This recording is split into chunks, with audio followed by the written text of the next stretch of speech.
मुख्यमंत्री विष्णुदेव साय गुजरात के दौरे पर है और इसी कड़ी में मंगलवार को अहमदाबाद में मुख्यमंत्री साय से गुजरात के उद्योग समूह के प्रतिनिधि मंडल ने मुलाकात की।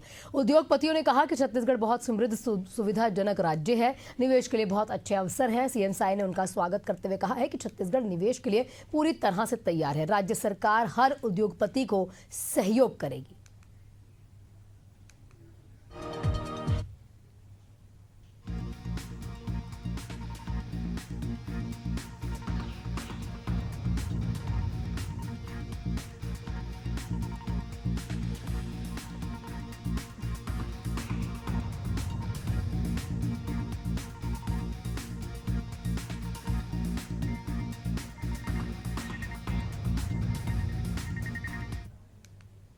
सोमवार की शाम राजधानी रायपुर स्थित लाल किले के पास कार में ब्लास्ट होने के बाद देश भर में हाई अलर्ट जारी है।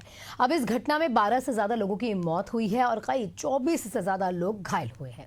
इसी घटना को लेकर पूर्व विधानसभा अध्यक्ष डॉक्टर सीतासरन शर्मा का बयान सामने आया। उन्होंने विधानसभा और नर्मदापुरम जिले को लेकर अपनी चिंताएं जाहिर की हैं। उन्होंने कहा कि नर्मदापुरम, इटारसी, सोहागपुर, पिपरिया में बाहरी व्यक्ति आ रहे हैं और अपना व्यापार कर रहे हैं, लेकिन प्रशासन उनकी तरफ गंभीरता से ध्यान ही नहीं देता। जिनकी दुकान है वो यहाँ एक घर संसार है, कौन सा संसार है सामने, ऐसे हमेशा बाहर सामान रखता है, मेन रोड है वो, उसको कई बार बोल चुके वो अंदर ही नहीं करता। इसी प्रकार से होशंगाबाद में, नर्मदापुरम में भी घर संसार है, वो भी बड़े व्यस्त चौरस्ते पर सामान रख के बैठे, एक बार हटवाया, अगली बार फिर रख दिया। ये लोग ढीठ लोग हैं। तो आज धन्यवाद आपको, आपने मेरे से ये पूछा। आपके माध्यम से भी मेरी प्रशासन से ये अनुरोध है कि सबका जो जेन्युइन है उसके खिलाफ मुझे कुछ नहीं कहना, किंतु जो जिनका कोई वेरिफिकेशन नहीं है उनको बाहर डिपोर्ट करना चाहिए और पूरा वेरिफिकेशन करना चाहिए, ऐसा मेरा अनुरोध है प्रशासन से।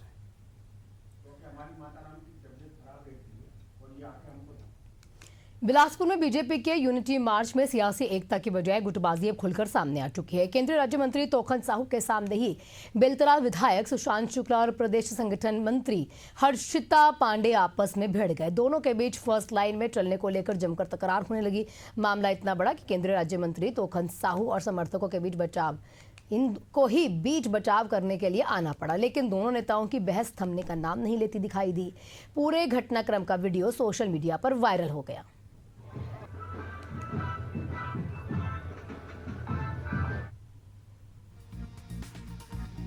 तस्वीरें आपके सामने, ये देखिए कैसे तोखन साहू के साथ चलने के लिए महिला कार्यकर्ता के साथ पुरुष कार्यकर्ता भिड़ जाता है। सुशांत शुक्ला और हर्षिता पांडे के बीच नोकझोंक बढ़ जाती है। धमतरी जिले के नगरीय क्षेत्र की 102 ग्राम पंचायतों के सरपंच विकास कार्यों को लेकर कलेक्ट्रेट पहुंचे। सरपंचों का कहना है कि इलाके में सड़क, पुल, बिजली जैसी कई सुविधाएं हैं, स्वास्थ्य जैसी कई मूलभूत सुविधाएं हैं जिनका अभी अभाव है। 15वें वित्त आयोग की राशि न मिलने से कई विकास कार्य ठप है। इसके चलते परेशानियों का सामना करना पड़ रहा है। सरपंचों की शिकायत के बाद कलेक्टर ने जल्द ही सभी बुनियादी समस्याओं के समाधान का आश्वासन दे दिया है।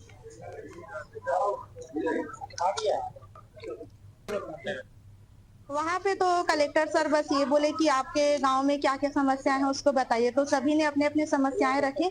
हम लोगों ने भी बताया कि हमारे गांव में क्या क्या समस्याएं हैं, जैसे कि जुलाई अगस्त के महीने में हमने एक आवेदन भी दिया था कि हमारे गांव में सिंचाई विभाग का बहुत सारा जमीन है, जैसे 900 एकड़ जमीन है, तो उसमें लगभग 500-600 एकड़ जमीन में तो मुरुम खनन हो गया है, लेकिन उसका ना तो कोई पकड़ है ना कुछ भी नहीं, बस खनन हो गया है ना उसमें कुछ, मतलब पूरे तरीके से ना जमीन बर्बाद हो गया है। तो नहीं है, लेकिन हम शासन से मांग करने आए हैं कि हमारे सभी ब्लॉक, नगरीय, अपने ग्राम पंचायतों में जो मूलभूत की राशि अभी तक नहीं आई है और 15 वित्त के, जिससे हमारे सरपंचों को बहुत सी स्थानीय कार्य करने में तकलीफ हो रहा है, और साथ ही हम मानदेय राशि को हमारे सरपंच को जो मिल रहा है उसको बढ़ाने की मांग कर रहे हैं, ताकि क्योंकि यह हमें एक निम्न स्तर पर जो कार्य अधिक है तो हम मानदेय राशि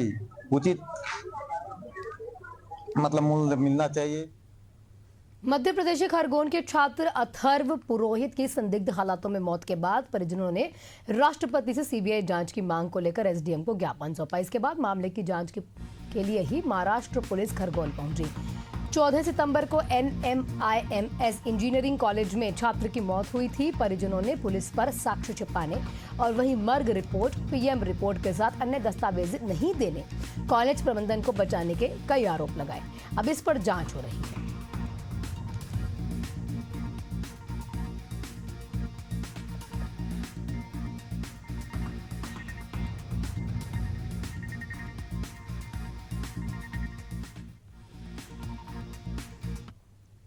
छत्तीसगढ़ के बेमेतरा में पत्रकारों के खिलाफ झूठी शिकायत पर जिले के सभी पत्रकारों ने एकजुट होकर विरोध व्यक्त किया है।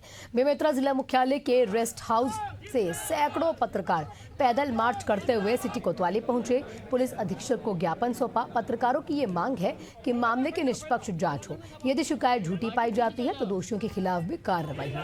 प्रदर्शनकारियों ने चेतावनी भी दी है कि अगर 7 दिनों के अंदर उचित कार्रवाई नहीं हुई तो आंदोलन उग्र होगा।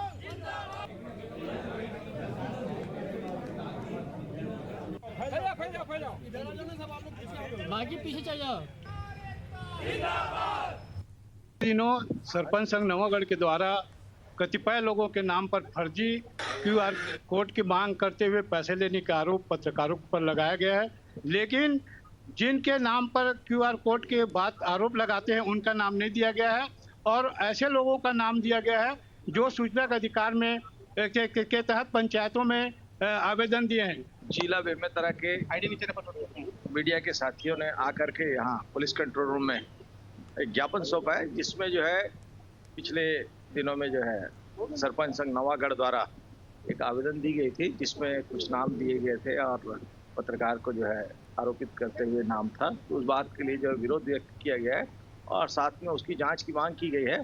फर्जी शिकायत के रूप में कहा गया है कि फर्जी पत्रकारों के द्वारा इस तरीके से पैसे की मांग की जाती है, QR कोड लेकर मांग की जाती है उनसे पैसे की, ऐसे करके तो वो निराधार है, जिसके खिलाफ हम लोगों ने पत्रकारों का एक बैठक रेस्ट हाउस में किया है और सबने एक मांग किया है कि अगर इस तरीके से सरपंच संघ द्वारा गलत जानकारी दी जाती है या गलत शिकायत किया जाता है तो उसके ऊपर कार्रवाई किया जाए। सहकारी केंद्रीय बैंक के कर्मचारियों ने वेतन वृद्धि की मांग को लेकर आंदोलन तेज कर दिया है। कर्मचारी 29 अक्टूबर से हड़ताल पर हैं। कर्मचारियों ने 11 से 3 नवंबर तक नारेबाजी करके विरोध व्यक्त किया। 6 नवंबर को एक दिवसीय सामूहिक हड़ताल भी की गई, लेकिन अब तक मांगे पूरी नहीं हुई। चेतावनी अब दे दी गई है 11 नवंबर तक। 11 नवंबर को भी एक बार फिर से हड़ताल की गई और बोल दिया गया है कि 12 नवंबर तक अनिश्चितकालीन हड़ताल पर बैठेंगे।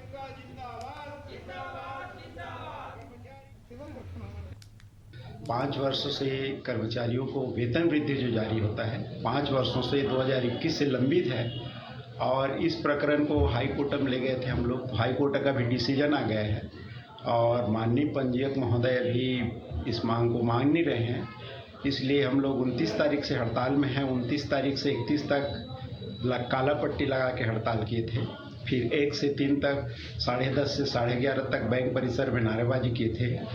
6 नवंबर को हम लोग का हड़ताल हुआ था, एक दिवसीय सामूहिक हड़ताल नोडल और मुख्य कार्यालय में, और आज के बाद यानी 11 तारीख आज है और कल से हम लोग अनिश्चितकालीन हड़ताल पे चले जाएंगे। हम लोग का केवल एक सूत्री मांग है, हम लोग की 5 वर्ष की वेतन वृद्धि जारी किया जाए। बीजेपी के प्रदेश कार्यालय में किसान मोर्चा के नवनियुक्त अध्यक्ष जयपाल सिंह चावड़ा का पदभार ग्रहण करवाया गया। ये पूरा करते तरीके से कार्यक्रम संपन्न हो गया।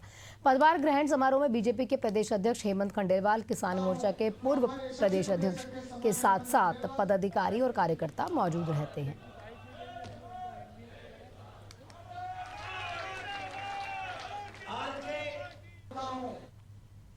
मध्य प्रदेश के डबरा के भीतरवारा कृषि उपज मंडी में धान खरीदी के रेट को लेकर किसानों और व्यापारियों के बीच हंगामा होता है। आरोप ये लगाया गया किसानों के द्वारा कि व्यापारी धान के रेट जानबूझकर बहुत कम बताते हैं और यही बात है जिसको लेकर विवाद बढ़ जाता है।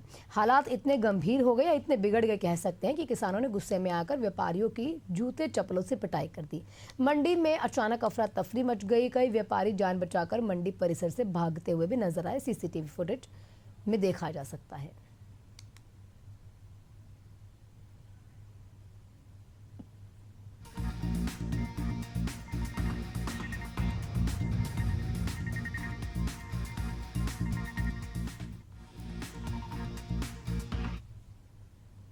मध्य प्रदेश के गाडरवारा में दो पक्षों के बीच पुरानी रंजिश को लेकर खूनी संघर्ष हुआ। धान की कटाई कर रहे एक पक्ष के ऊपर दूसरे पक्ष ने 20 से 25 लोगों ने लाठी और हथियार के साथ हमला कर दिया। 5 लोग गंभीर रूप से घायल हुए। एम्बुलेंस और पुलिस मौके पर पहुंची, शासकीय हॉस्पिटल में भर्ती करवाया। घायलों को प्राथमिक उपचार के बाद आगे जिला अस्पताल में रेफर कर दिया गया है।